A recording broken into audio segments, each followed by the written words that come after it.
like, subscribe, turn on notifications, and leave me a comment. Without further ado, Hyperdellic. Hey kids, it's Hyperdellic.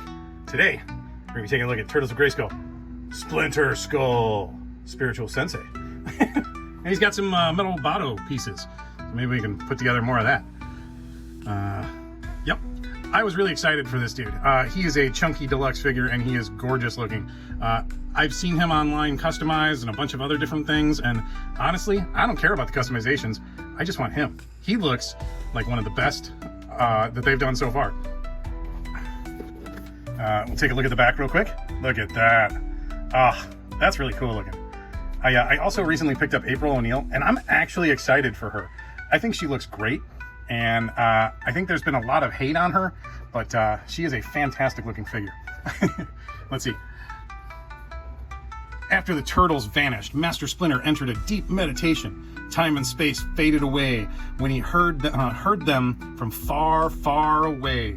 Splinter let go of all attachments to his physical form and followed their calling.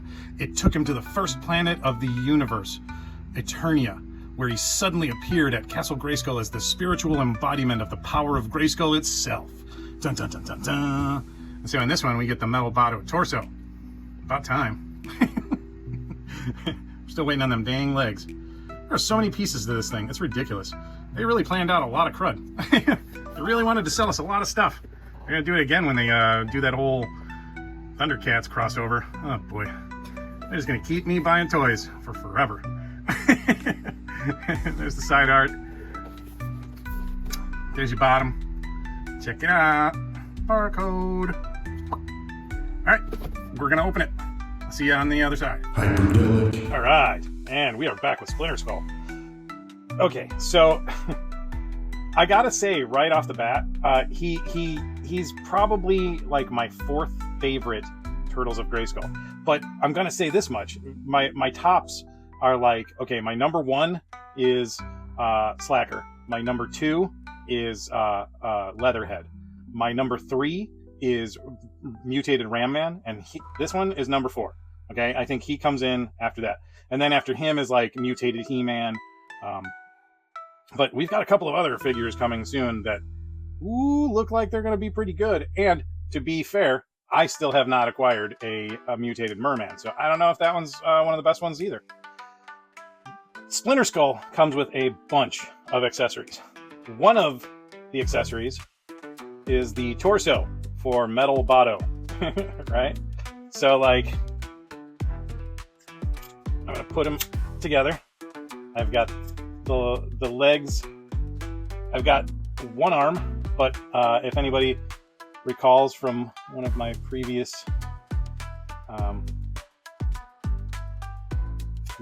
reviews, my arm broke. I still haven't fixed him yet.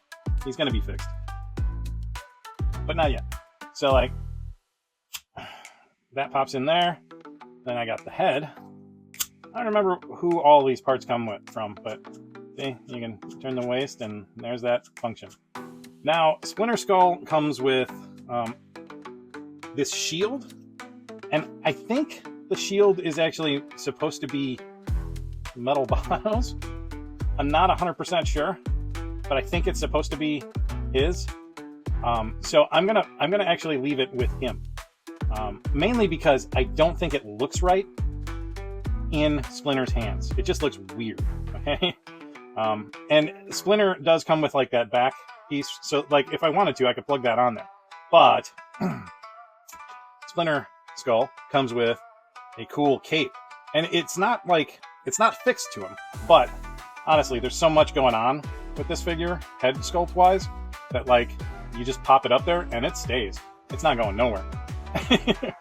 Right? That's definitely not going anywhere. He also comes with a really cool staff weapon. It pops apart right here. Kind of sort of looks reminiscent of the power sword. Right? It's the sort of power that He-Man holds. And this goes fantastically in his hands. Alright, we'll put it down here.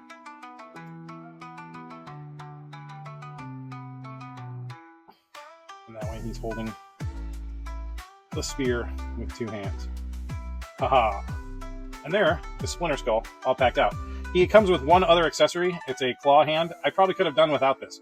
I got enough spare hands all over the place. And honestly, he's got a staff weapon, and I really like the hand. I do like these hands, though. I'm not gonna lie. Like, maybe using this in a custom at some point, somewhere down the line, maybe. But honestly, that is a awesome figure right there. Okay, and I told you, like, he's like number 4 out of my favorites. So let's do a zoom in on him, and you can see some of his finer points and see why I think he's one of the best of the Turtles of Grayskull figures. Hyperdellic. All right, now look at that skull.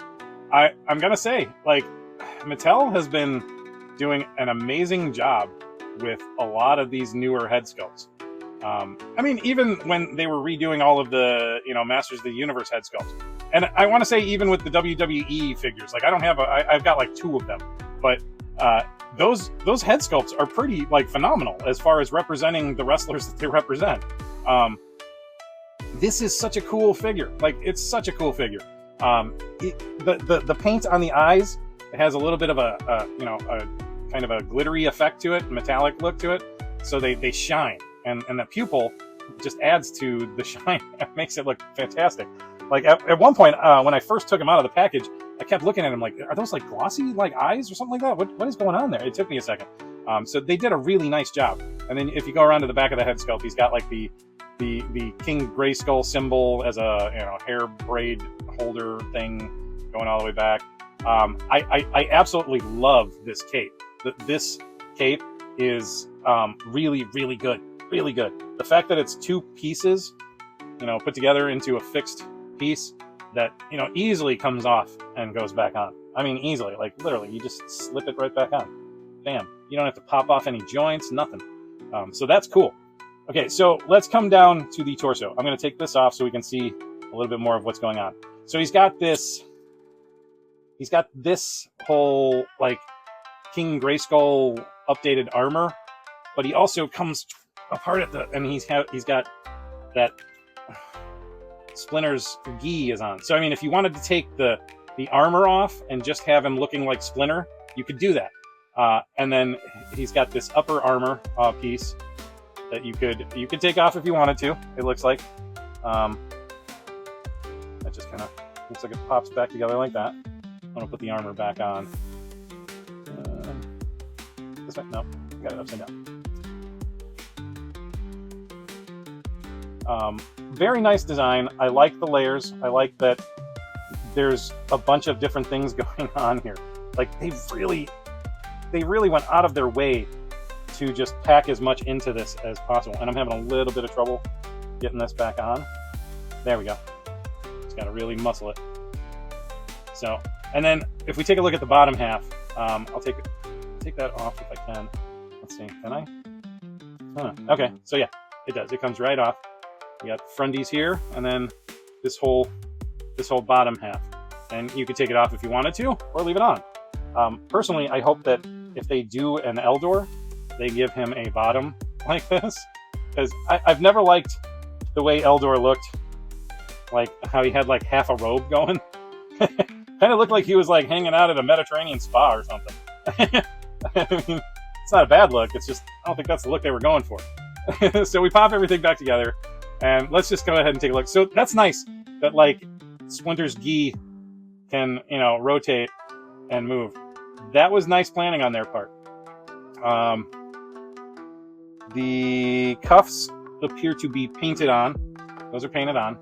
The hands are horizontal rockers, and I don't know if these are newer hands or if these are the same ones that we got with, like, because they seem that they hold things much better, but they're not quite the same as what we got on Leatherhead and Mutated Mossman. And I want to say that's also the Demogorgon's hands. So as we keep going down, we've got the standard Motu boots, but there's a new foot. It's like it's Splinter's mouse foot.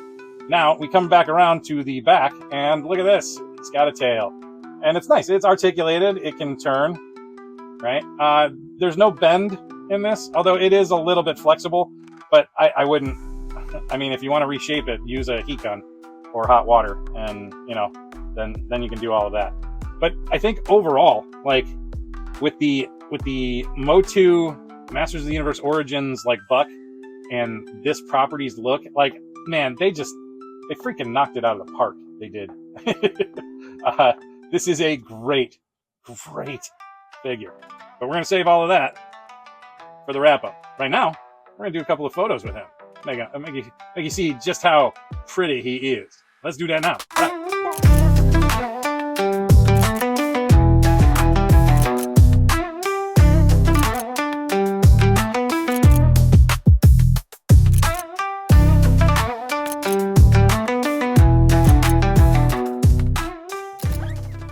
All right, final thoughts. So, the Turtles of Grayskull line is freaking awesome. I didn't want to like it. I'm not gonna lie. I really wanted to hold out, and I really wanted to not like this line nearly as much as I like it. I forgot one other accessory earlier. He comes with another one of those baseball card dealies, where it's like a giant baseball card the size of a Motu comic. Again, I feel like it's just a waste of paper, but hey, fine. I got some cool artwork. I would say Splinter Skull is like a 9.9 on my scale. He is not my favorite figure, but man, do I believe he deserves accolades. I think he is a amazingly well-designed figure. I think that like his articulation is great as far as it being standard Motu stuff. I think that his color scheme is wonderful. It's great. It's not my favorite color scheme. I'm not a big fan of like brown on figures. I don't like desert figures, stuff like that. Tan is not always my favorite color. But this is such a good, like, it's such a beefy, beastly figure. And I mean, let's get him turning around for you so you can see him from every angle. They went into detail in so many amazingly awesome ways. I mean, just the way that the hair, is sculpted to kind of hold the cape on, and everything just kind of fits right. And like, this is a whole new like era of Motu design, because like, and I want to say, like, I'm referring to the bad days of Motu, like when all we had was the man-at-arms leg guards, and those would fit horribly. Now, everything that they put out for these figures just fits nice, and just kind of pushes into the places where they're supposed to go, and I really, really appreciate that. That is excellent design, and I gotta say, like, hats off to you, Mattel. You guys have been doing a phenomenal job with this line. Like, I love it. I love everything about it. The comics should be dropping very shortly, and I can't wait for those, because I'm going to be reading the heck out of it. That's probably going to be one of my new favorite comic lines to, pick up. I don't know how to gush about this figure any more than I can. Like, the quality of the Motu line is beautiful, okay? They do such a nice job that even if there is a little bit of paint, off here or there, it's so rare to find it on a lot of these figures. And you'll have a figure every now and again where it's like, wow, what happened here?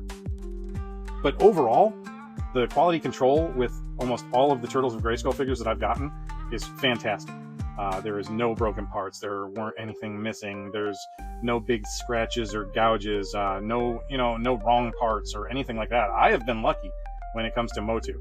I have gotten nothing but quality out of Mattel, and I think this figure is probably one of their best. It is. It's honestly one of the best that the Turtles of Grayskull team has put out. It's so good at like hitting those nostalgic notes of, like, the Turtle fans, and like incorporating that Masters of the Universe like beefy brawniness into it. Like, this is a phenomenal action figure.